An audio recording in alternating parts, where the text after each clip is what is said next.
नमस्कार, मैं GT news का स्वागत करता हूँ। बहुत ही महत्वपूर्ण प्रश्न लेकर आया है कक्षा 9वीं विषय गणित चैप्टर 6। ठीक है, तो हमें एक चित्र दिया गया है। इस चित्र में हमें एस क्यू टी निकालना है। देखिए एस कहाँ पर है, एस क्यू टी। मुख्य रूप से हम काय का मान निकालना है, इस टी का मान निकालना है। टी का मान निकालने के लिए हम क्या करेंगे, हमें हमें काय का निकालना है, टी का मान निकालना है। ठीक है, तो हमें एक पता है, हमें हमें एक प्रमेय पता होती है। ये चित्र देखें आप। ठीक है, यदि हम इस कोण का मान निकल गए तो इसका कोण का मान हम निकाल सकते हैं। यदि इसका मान 60 है, उदाहरण के तौर पर इसका मान कितना है निकलेगा 60। ये कौन सा बन जाएगा, शीर्षाभिमुख कोण बन जाएगा। ठीक है, अब यदि हम इसका मान निकालें तो इसका मान आराम से निकल सकता है। तो देखिए हम क्या करेंगे, हमें ये करना है। सबसे पहले हम त्रिभुज लेंगे, त्रिभुज पी आर टी में। पी आर टी में क्या है हमारा, कोण पी है, कोण आर है और कोण टी है। हमें पता है तीनों त्रिभुज के कोणों का मान कितना होता है, 180 होता है। तो हम इसको लिख देते हैं 180 लिख देते हैं। ठीक है, हम क्यों निकाल रहे हैं, क्योंकि ये वाला कोण निकालने के बाद हम ये वाला कोण आसानी से निकाल सकते हैं। इसके हम पहले ये वाले कोण की जरूरत है, क्योंकि शीर्ष में वाली स्थिति हम लगाने वाले हैं। अब हम सबको जोड़ते हैं। पी का मान हमारे पास है कितना है, 95। आर का मान हमारे पास है 40 और टी का मान हमारे पास नहीं है। अब वो जोड़ देंगे तो 5 और 9 और 4 13।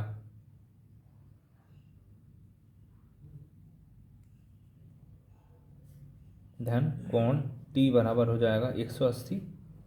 तो पक्षांतर कर देंगे, 180 ऋण 135। ठीक है, घटा दो, कितना हो जाएगा हमारा 5 और 7 में से देखिए 4। कोण टी का मान हमारे पास निकल गया 45। कौन सा निकलेगा, कोण टी। तो ये वाला कितना हो जाएगा, 45 हो जाएगा शीर्षाभिमुख की स्थिति से। ठीक है, अब हम लेंगे कोण, अब हम दूसरा कोण ले लेंगे, कोण या त्रिभुज भी ले सकते हैं हम, त्रिभुज है ना, त्रिभुज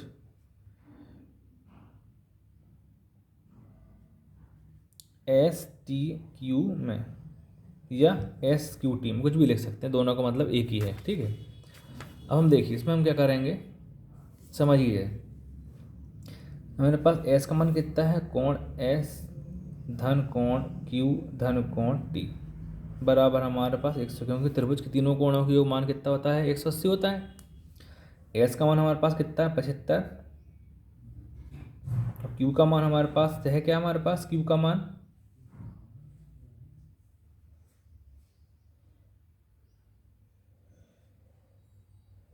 क्यू का मान हमारे पास नहीं है। ठीक है, कोण क्यू और टी का मान हमने निकाला 45। हम दोनों को जोड़ देंगे, हो जाएगा 180। अब जोड़ दो, 10 और 7 और 4 11 धन का कोण क्यू बराबर 180। पक्षांतर कर देंगे तो कोण क्यू बराबर 180 ऋण 110 कितना हो जाएगा हमारा,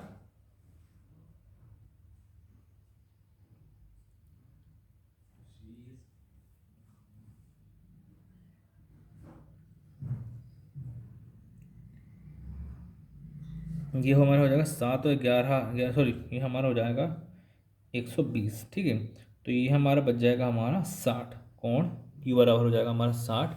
इसको हम ये भी लिख सकते हैं,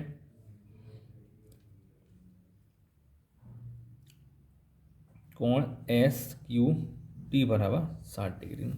ठीक है, तो ये हमारा निकल गया 60 डिग्री निकल गया। ये परीक्षा में पूछा जाता है, ये भी महत्वपूर्ण प्रश्न है।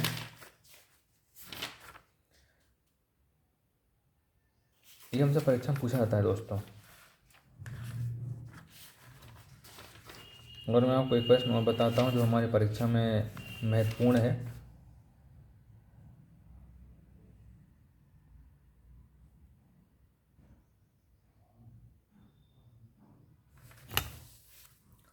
देखिए, समबाहु त्रिभुज का प्रत्येक कोण 60 का होता है। बताना है समबाहु त्रिभुज का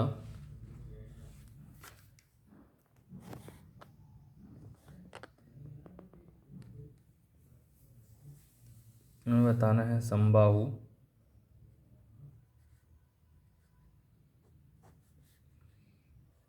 त्रिभुज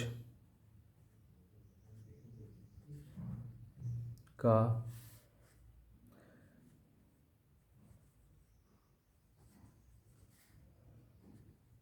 प्रत्येक कोण 60 अंश का होता है। ठीक है, अब इसको करने के लिए हमें क्या करना है, देखिए हमें एक त्रिभुज बनाना पड़ेगा। हम समबाहु त्रिभुज का प्रत्येक कोण 60 का अंश होता है, हमें सिद्ध करना है हमें। ठीक है, ये हम कैसे सिद्ध करेंगे मैं बताता हूँ। ये हमारा चैप्टर 7 का है। ठीक है, चैप्टर 7। तो इसके लिए हमें करना पड़ेगा, हमें त्रिभुज बनाना पड़ेगा। ये इसको नाम हम दे दें ABC। ठीक है, तो ये भुजा समबाहु त्रिभुज में तीनों भुजाएं आपस में क्या होती हैं, बराबर होती हैं। तो बराबर करने के लिए हम क्या लिख दें, हम लिख दें AB क्या है, के बराबर है, BC के बराबर है। तो कोण B भी काय के बराबर हो जाएगा कोण C के, कोण भी आपस में क्या हो जाएंगे, बराबर। और समान भुजाओं के सम्मुख कोण क्या होते हैं, बराबर। ये भुजा बराबर है तो ये कोण भी आमने सामने क्या हो जाएंगे, बराबर हो जाएंगे। अब इसके बाद हम दूसरी ले लेते हैं, तथा CB काय के बराबर है, CA के। CB के सामने कौन से है, CB BC के सामने कौन सी भुजा है, कोण A है। और CA के सामने क्या है, कोण B है। ठीक है, हम नंबर दे दें इसको 1, इसको नाम दे दें B। अब 1 और 2 से दोनों पक्ष क्या है, आपस में बराबर हैं। तो हम लिख देंगे कोण A बराबर कोण B बराबर कोण C। आपस में क्या होगा, तीनों बराबर हो जाएंगे। अब बराबर होने के बाद हमें क्या पता है कि त्रिभुज की कोण A धन कोण B धन कोण C बराबर कितना हो जाता है, 180 अंश होता है। तो A की जगह हम क्या लिखते हैं, कोण A, B की जगह हम लिखते हैं कोण B। क्योंकि लिख रहे हैं, क्यों A लिखेंगे ना, क्योंकि आपस में बराबर इसलिए हम लिख रहे हैं। और A बराबर हो जाएगा 180, जोड़ दो 3, कोण A बराबर हो जाएगा 180। तो कोण A बराबर हो जाएगा 180/3, कितनी में कट जाएगा, 60 का। A का मान 60 है तो B का मान भी कितना जाएगा, 60। और C का मान भी कितना जाएगा, 60। क्यों हो जाएगा 60, क्योंकि आपस में ये बराबर है। तो हमारे यहाँ सिद्ध हो गया कि समबाहु त्रिभुज का प्रत्येक कोण कितने डिग्री का होता है, 60 डिग्री का होता है। ठीक है, तो आपको हमारी वीडियो कैसी लगी, हमारे चैनल को लाइक करें, शेयर करें और ज़रूर सब्सक्राइब करें।